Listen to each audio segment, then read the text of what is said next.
Hola, hola, ¿cómo están todos? Bienvenidos, bienvenidos de nuevo. Es un placer estar con ustedes en esta hora que nos hemos dedicado a tener un tiempito para nosotros. ¿Cómo van todos? Espero que bien. Contamos con 25 personas, lo cual me parece magnífico. Y arrancamos un poquito tarde para darle tiempo a la gente de poder unirse a la transmisión. Como siempre, el objetivo es una discusión, una participación, donde ustedes hagan preguntas y dentro del proceso de presentación pues en cualquier momento puedan interrumpirme, ya bien sea abriendo micrófonos o a través del chat. La idea es compartir y disfrutar de este espacio y de alguna manera que esto les pueda servir en adelante. Como siempre pues la vida integral ha estado haciendo nuevas cosas, han habido una cantidad de cursos que se han abierto. Hace poco José Najar sacó un curso de meditación que me parece muy bueno, pero espero que algunos de ustedes hayan podido participar en ese curso. En el caso particular mío, pues estaremos alrededor de septiembre, final de septiembre, haciendo un curso presencial. Pensamos que primeramente va a ser en Bogotá o Medellín o en ambos lugares, vamos a ver si hay tiempo. Y posteriormente vamos a expandirlo a otras ciudades en otros países. La idea es tener la posibilidad de enseñarles los principios básicos de la filosofía védica, no tanto como filosofía, sino como forma de vida. La idea es, dentro de los principios védicos, es que ustedes puedan desarrollarse al máximo como seres humanos, y nosotros normalmente llamamos a eso la posibilidad de ser ilimitado. Entonces, el seminario tendrá un nombre en ese sentido, algo así de ser ilimitado. Y es básicamente un reflejo de los principios de los sabios orientales que llegaron a ser ese tipo de persona. Dentro del slang sánscrito lo llaman rishis, pero básicamente es eso, que ustedes puedan desarrollarse en cuerpo, alma y espíritu al máximo, independientemente de su creencia, independientemente de su edad, independientemente de su estado de salud. Porque en los principios védicos todo es regenerativo, todo puede cambiarse y todo puede mejorarse. Tan sencillo como eso. Bueno, esa es una pequeña introducción. Entonces, frente a los cursos que vienen, van a haber una serie de cursos adicionales. Raúl está trabajando en otros cursos sobre el tema del proceso de manejo de familia, relaciones con los jóvenes, que me parece van a ser impactantes para todos. Y José Ricardo está trabajando en el curso de Milagros, que va a ser una nueva fase al final de este mes, creo que es, para aquellos que estén interesados en el desarrollo de conciencia desde el punto de vista de las vivencias que Jesús escribió y que han sido interpretadas en este curso de Milagros. Entonces hay muchas facetas que pueden todos aplicar y crecer y utilizar, y los llamo a que puedan ser, busquen aquellas que les llamen más la atención y las utilicen. Bueno, sin más preámbulos, entremos en materia. Más o menos le vamos a dedicar unos 30-35 minutos a la presentación, pero de nuevo, pregunten o interrúmpanme cuando quieran, o simplemente marquen sus preguntas en el chat. La idea que vamos a hablar hoy es sobre el tema del Tantra. Voy a compartir mi pantalla. Espero que ya ustedes la estén viendo. Y la idea de este tema de Tantra es visualizarlo con una percepción, una óptica diferente. La óptica que siempre hemos tenido y que siempre ha sido enfatizada en los medios y en casi todos los esquemas comerciales es la utilización de la unión sexual como una forma de llegar a desarrollo tántrico, o eso en sí lo llaman tantra. La filosofía védica no desconoce esa posibilidad, pero profundiza mucho más, y vamos a ver los detalles que ellos van a mostrarnos, porque la parte sexual es una parte muy, muy, muy pequeña de lo que es el desarrollo tántrico de una persona. Y curiosamente ese desarrollo tántrico ha sido utilizado en muchas filosofías, no solamente la védica, la budista y la tibetana. Sus orígenes vienen del tantra, y eso lo vamos a ver allí a medida que vamos avanzando. Así que no es una cuestión netamente sexual y no es una cuestión netamente védica, es una serie de información que tiene que ver con muchos aspectos de tradiciones varias. Pero lo importante es para qué nos sirve y cómo podemos utilizarlo. Bueno, como siempre nosotros arrancamos con una pequeña invocación o mantra, como lo quieran llamar, que simplemente es una forma de crear una buena energía, una buena vibra, como decimos en español, para arrancar nuestras presentaciones de la vida integral con visiones orientales. Y este es el Sahana Bhavatu. El Sahana Bhavatu es simplemente un esloka, un párrafo del Upanishad que dice Sahana Bhavatu, o sea, estamos todos en este momento presentes aquí, Sahanao Bhunaktu, compartiendo esta experiencia juntos. Saha Viryam Karavavahai, unidos con un propósito común. Teyasvi Navitamastu, radiar luz de vida. Ma Vidvishavahai, sin juzgar a nadie y sin entretener ningún tipo de negatividad. O sea, básicamente estamos en un espacio safe que permite intercambiar opiniones sin juzgar lo que las personas quieran opinar. Bueno, ¿por qué este tema? Porque pues existen concepciones equivocadas del Tantra, porque queremos encontrar un uso práctico de tanta información que ha habido histórica al respecto y cómo utilizarla, ya bien sea en una práctica personal o una práctica en pareja. Eso es una decisión personal. Bueno, entremos en lo que es la visión védica del tema tántrica. O sea, tantra en el sánscrito significa expandir o tejer, encadenar.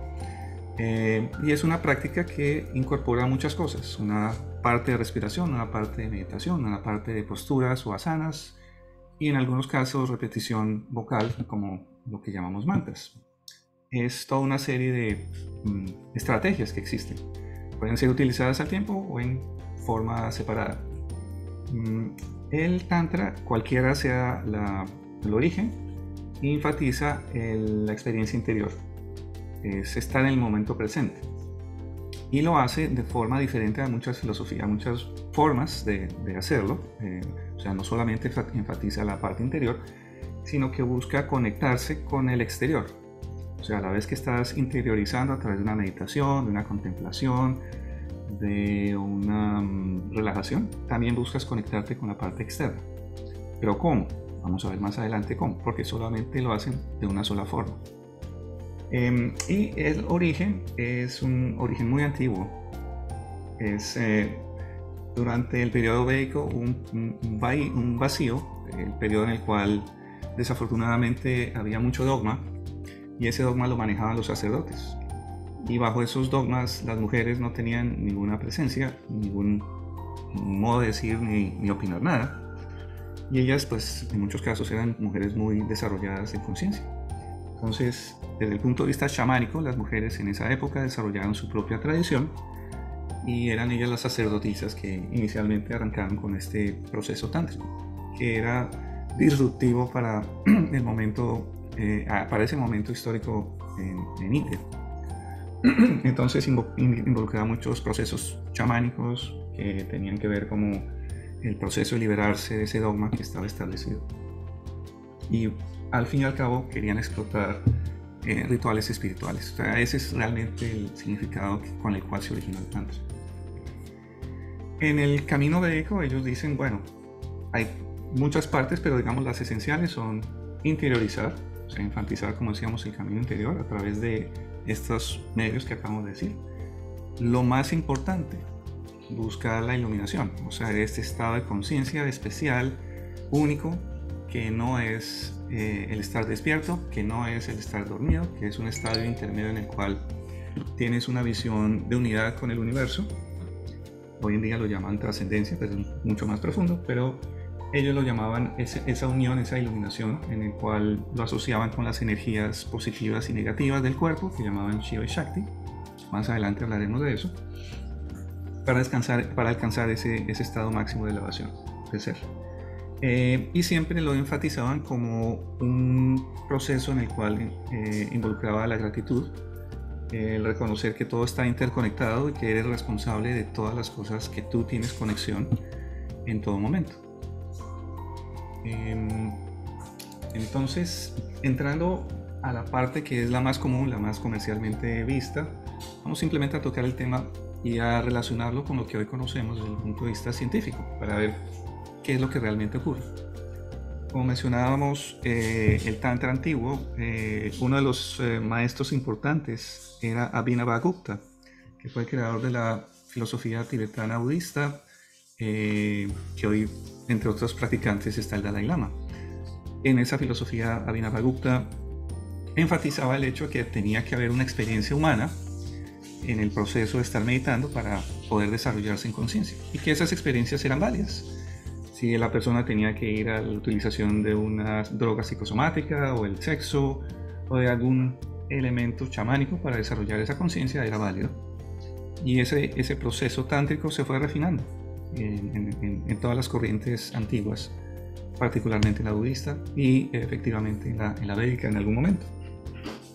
Lo importante de resaltar es que la energía creadora, que es la energía Shakti que llaman en sánscrito, todo el mundo tiene esa energía en su cuerpo. Todas las personas tienen una energía femenina, un Shakti, dentro de sí. Pero ese Shakti tiene una forma de expresarse de una manera muy, muy elevada cuando involucra el tema sexual. Y en ese proceso de desarrollo de deseo sexual se activa todo el tema bioquímico y electromagnético del cuerpo. Vamos a ver eso en más detalle. Esa activación se magnifica en el proceso sexual, obviamente, y esa conexión perdura dentro del cuerpo y fuera del cuerpo por mucho tiempo. Hoy en día se puede eso medir a través de sistemas de electromagnetismo o cualquier otro tipo de nuevas herramientas que hacen ese tipo de mesuras. Lo interesante es que estos intercambios bioquímicos y energéticos cambian la estructura celular de los participantes. Y eso es una cosa que hasta hoy en día yo creo que se escuchaba, pero en realidad no se internalizaba ni se había probado, experimentado científicamente. Como estos cambios energéticos y bioquímicos afectan tu cuerpo, no solamente lo afectan a nivel de los órganos, sino a nivel de las células y a nivel de los ADN y a nivel de cómo esas células se van a reprogramar de ahí en adelante. Por eso el énfasis en la tradición védica y en las tradiciones que tienen que ver con el Tantra es que estos intercambios sexuales tienen que hacerse siempre de una manera consciente, con la persona que sea la apropiada y en los momentos que sean apropiados, porque hay siempre una implicación.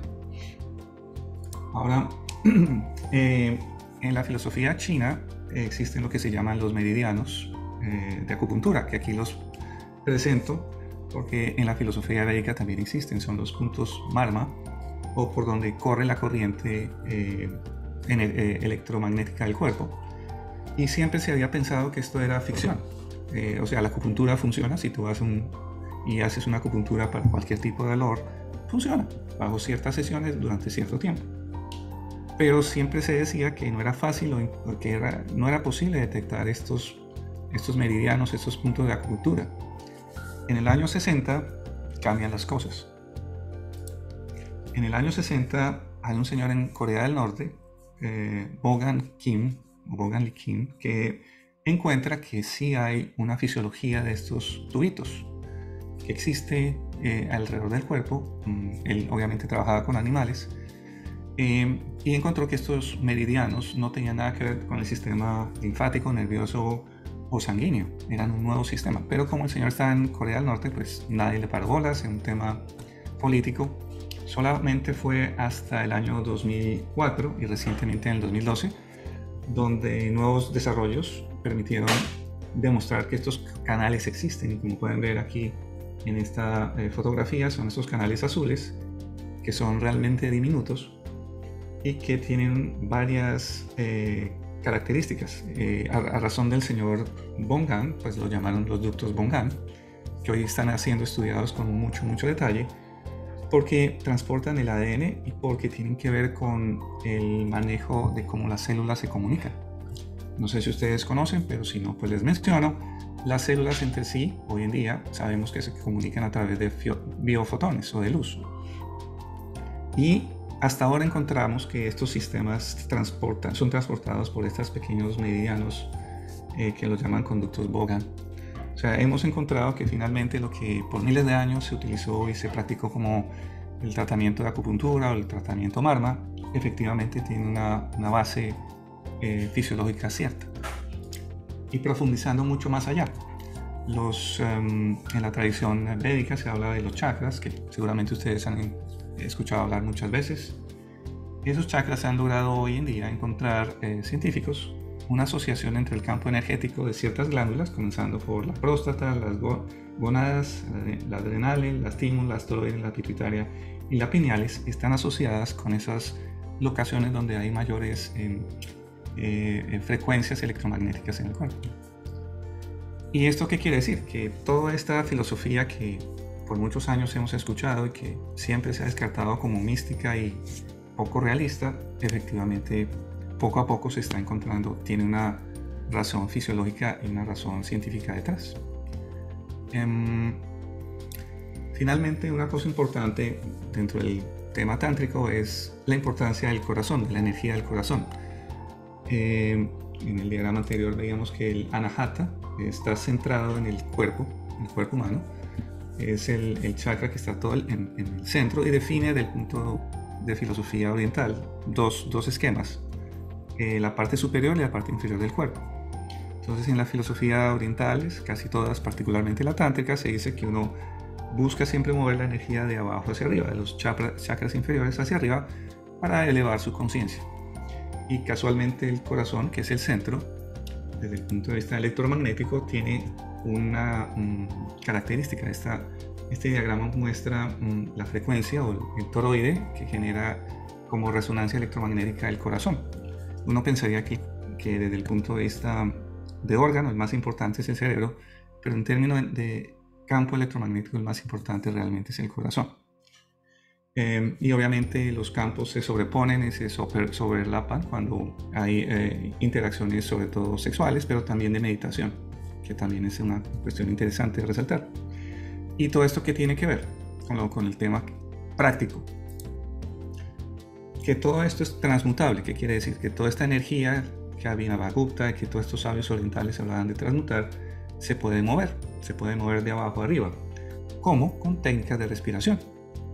Y hay muchas técnicas, algunas muy avanzadas que no son importantes mencionar en este momento, no viene al caso. Pero el punto es la práctica de las técnicas de respiración. Hay muchas que vamos a ver en el seminario práctico de Ser Ilimitado en septiembre. Van a tener que ver, a mostrar de una forma experiencial, que ustedes puedan palpar cómo esa energía se siente, cómo esa energía fluye y cómo el cuerpo percibe después de una práctica de meditación y respiración sí mismo, que realmente es muy diferente el antes y el después. ¿Hasta ahí alguna pregunta? Digamos que estoy abierto a que abran su micrófono si quieren preguntar en algún momento. No veo por aquí nadie. Si quieren pueden levantar la mano también. Yo puedo aquí abrir el micrófono si quieren ustedes cualquier preguntita.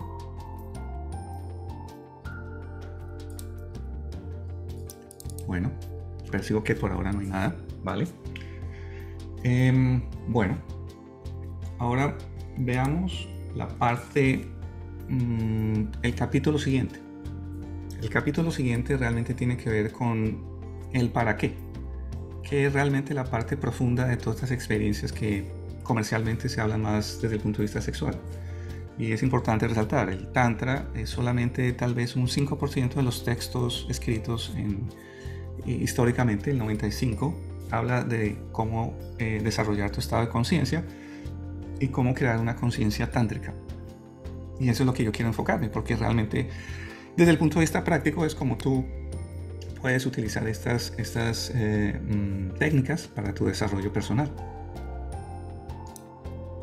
En la cultura védica se llama Tantra este estado de conciencia que en sánscrito se escribe o se pronuncia Ritambhara Prajna. Ritambhara Prajna se simplifica en la palabra Ritam. Y Ritam es un estado de meditación profunda, pero tiene algo muy diferente a los estados de meditación que normalmente ocurren.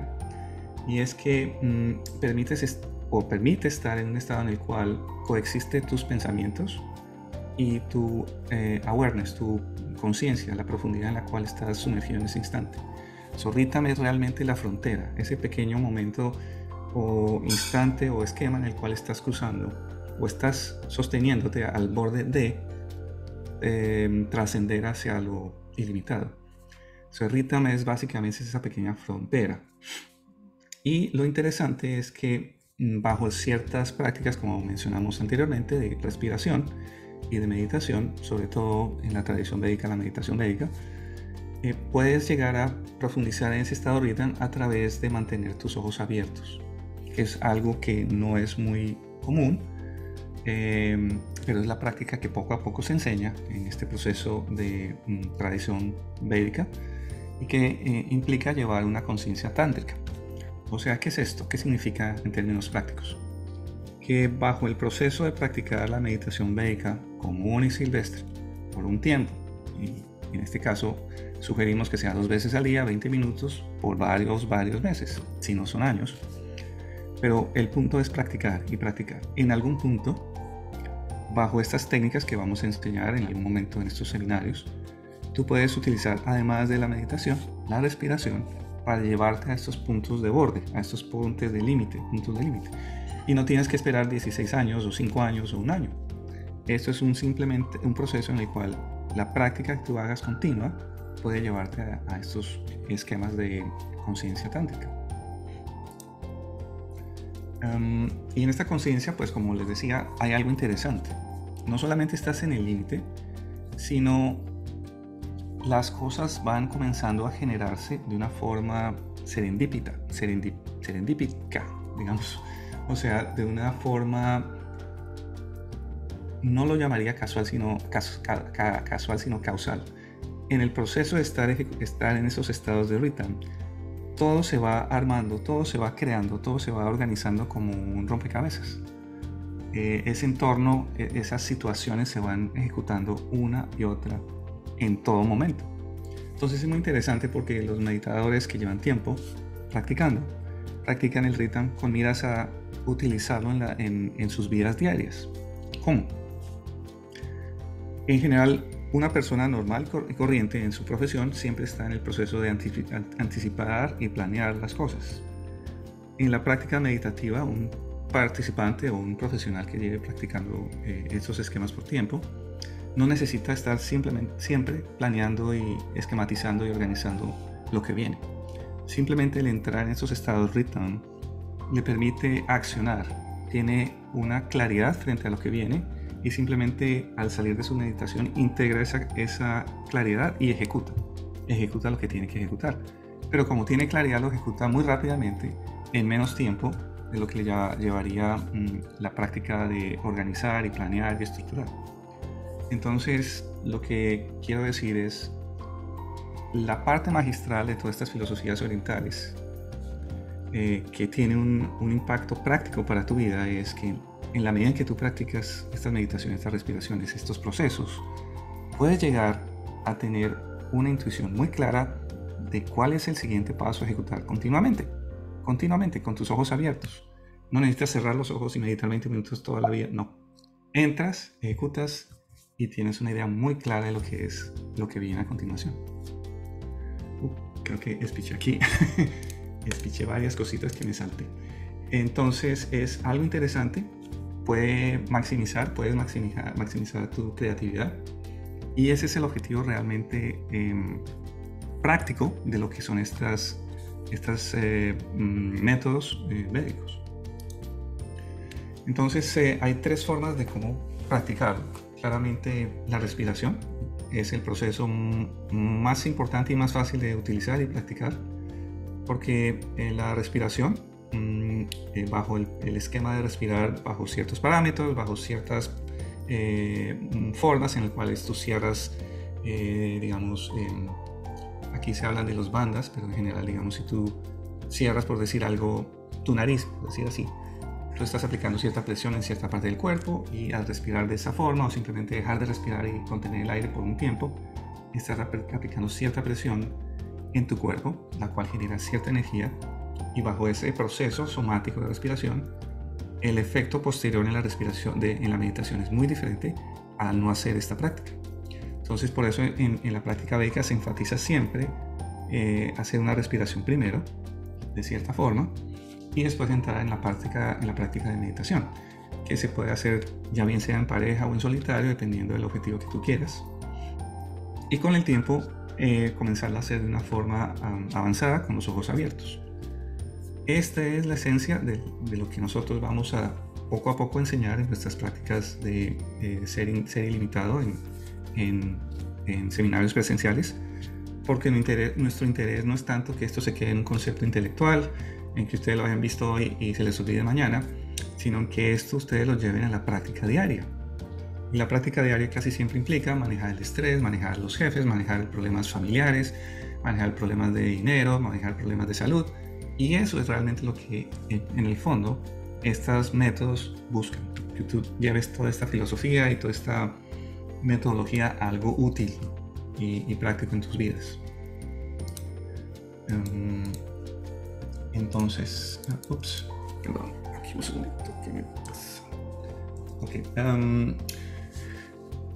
Como les decía, la reducción de estrés, la salud y la conexión individual a tu ser interior son beneficios que salen de estas prácticas, pero ustedes ya lo conocen, ya llevan practicando en algunos casos mucho tiempo. Y lo más importante es que ustedes, si están interesados, puedan desarrollar una conciencia tántrica. Eso es lo que en realidad es el mayor esquema de desarrollo humano dentro de la filosofía tántrica, que como hoy en día sabemos se ha convertido en lo que se conoce como védico, budista o tibetano. Y esa es básicamente la charla. Entonces quiero estar abierto a preguntitas, así que voy a cerrar aquí la presentación para podernos comunicar con más facilidad. Y si tienen alguna pregunta o si tienen comentarios, poderlos hacer, o cualquier cosa que quieran poner en el chat. Porque de nuevo, lo importante no es que sepan ustedes un método. Lo importante es la práctica, y una práctica continua en la cual ustedes conozcan que esa práctica les lleva realmente a un beneficio interior y a un beneficio que puedan utilizar en el día a día. Una de las frases más importantes en sánscrito es Yogastam Kurum Karmani. Establécete en ti mismo, en tu ser interior, en ese estadio de balance, de estabilidad, y ejecuta las acciones que son necesarias. Esa es realmente la frase importante y central de todas estas prácticas que estamos enseñando. Veo que llega una preguntita, a ver qué nos dice. Que si el Tantra precede al budismo tibetano. Sí, es así, es correcto. Abhinavagupta, que es el carácter que creo que aparece en el siglo IV, o tal vez un poquito antes, era un maestro hindú védico que simplemente quiso aplicar una forma diferente de enseñar, y buscó en el Tíbet y en la zona de esta región que no conocían estos conocimientos, que no tenían idea o acceso a estos conocimientos, enseñarlos.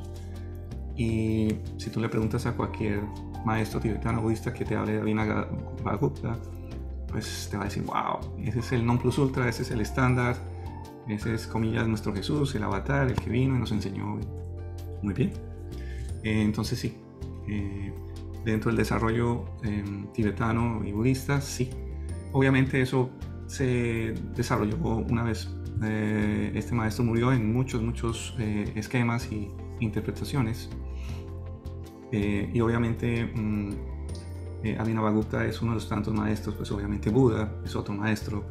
Es simplemente el que realmente yo llamaría el que transformó el budismo que enseñó Buda creo que fue en el 2500, en el 2000, no estoy muy seguro, perdón, no recuerdo la fecha de Buda. Lo transformó en una forma tántrica, o lo llevó estos conocimientos védicos a una forma tántrica. Eso es lo que simplemente quiero enfatizar. Que después se hayan desarrollado en otras formas era normal, porque ya cada uno interpretaba el conocimiento de una forma diferente. ¿Qué otras preguntitas tienen? ¿O qué otras cuestiones quieren saber? Digamos, parte de lo que queremos en este seminario en septiembre enfatizar es 3 cosas. La práctica de meditación es una pieza esencial, y es una parte que realmente permite cambiar la química de tu cuerpo, la neurología de tu cuerpo, la fisiología de tu cuerpo. Pero eso no funcionaría si tú no tienes una buena alimentación y si no tienes una práctica de ejercicios o asanas que funcione. Entonces en este seminario vamos a ver esas tres cosas para que ustedes no solamente conozcan en detalle cómo se practica la meditación y respiración, conozcan en detalle cómo se pueden alimentar de una forma más nutritiva, nutritivamente densa, y qué no deben comer, y qué prácticas de yoga o de ejercicios de respiración y físicos pueden hacer para tener su cuerpo siempre en balance. Veo aquí otras preguntas que están entrando. Creo que sí, esta sesión va a quedar dentro del esquema de la vida integral grabada en el YouTube, así que no te preocupes si tienes que retirarte. Entonces, fresco. La práctica en pareja, ¿cómo se hace? La práctica en pareja hay muchas formas de hacer. El Tantra enfatiza siempre la conexión primeramente a través de la respiración. Entonces existen prácticas de respiración en la cual se comparte la forma en cual estás tú sentado y la forma en que tú colocas tus manos frente a la pareja. Eso se enfatiza, y se enfatiza también las técnicas de respiración, cómo se respira, qué partes tú tienes que apretar dentro de tu cuerpo para enfatizar la presión del líquido cefalorraquídeo en el organismo, para que la energía suba de los chakras inferiores hacia arriba o de abajo hacia arriba, porque la expectativa es que entre más circule energía hacia arriba, más le pega a la pituitaria y a las células, genera este campo de energía especial que te lleva a esos trances de rhythm, de estar en el borde de este estado trascendente. Esa es la fisiología, la práctica en términos sencillos. Entonces, esa es la forma esencial. Si dentro de la práctica ya quieres involucrar el proceso sexual, pues obviamente existe un protocolo. Este protocolo no lo enseñamos en caminos introductorios porque es un protocolo avanzado, requiere un desarrollo de conciencia, requiere una práctica de los elementos básicos primero, y después, pues, estás interesado, pues existe un camino diferente que es netamente tántrico, y que pues obviamente el que esté interesado, pues estaremos en capacidad de enseñarles si están interesados, o enfocarlos a maestros que hemos utilizado, que son expertos y llevan muchos años en estos caminos. ¿Qué otra pregunta? ¿Qué otras preguntas pueden ustedes tener? Lo que se les ocurra, que se les venga a la cabeza. Estoy abierto. Démosles unos 5 minutos más. Si ustedes quieren conocer algo más.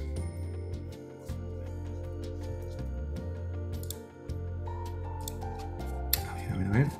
Okay. Y si no hay nada más que conocer, yo simplemente voy a mencionar un par de cositas más. Les comentaba, el seminario son 2 días, tendremos 4 módulos, enfatizaremos el tema de la meditación, el tema de la nutrición, el tema físico, de cómo hacer una práctica de yoga que sea ajustada a tus necesidades, y la parte nutrición, ejercicio, meditación, bueno, sí, ya lo dije. Son esas 4 partes realmente. Meditación, parte física nutritiva, parte física de ejercicios, la parte mental, porque la parte mental es importante entenderla, tanto a nivel de cómo funciona el cerebro desde el punto de vista práctico, cómo es que uno analiza y qué realmente lo que toma en el día a día decisiones.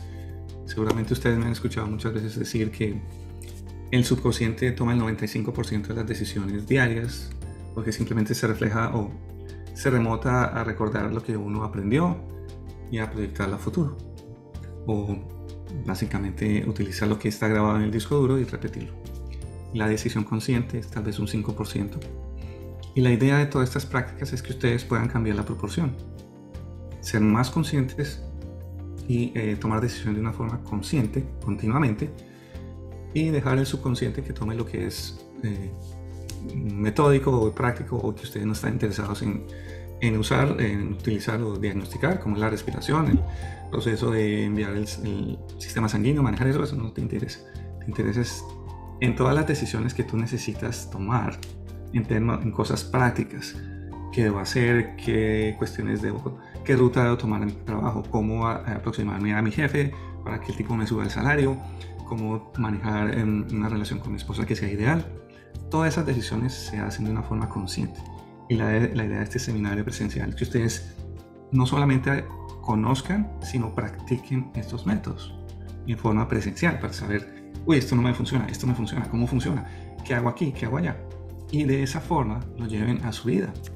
O sea, es escuchar lo que ustedes necesiten y utilizar esas necesidades para, esos métodos para suplir esas necesidades. Esa es la idea. Entonces, por eso creemos que este seminario va a tener un impacto importante en todas las personas que quieran participar. Y yo espero que ustedes sean parte de ese grupo de personas que están interesados. No veo más preguntas entrando. Así que bueno, siendo así el caso, les voy a dar 9 minutos para que ustedes vuelvan a sus labores. Les agradezco mucho su tiempo y espero verlos pronto, ya bien sea en el seminario de septiembre o en el próximo espacio de sabiduría oriental. Muchas gracias, Jai Gurudev, y como siempre, practiquen cualquier meditación, ojalá la védica, pero practiquen. Es esencial para desarrollar tu conciencia. Hasta pronto. Gracias, Oscar. Vale, chao.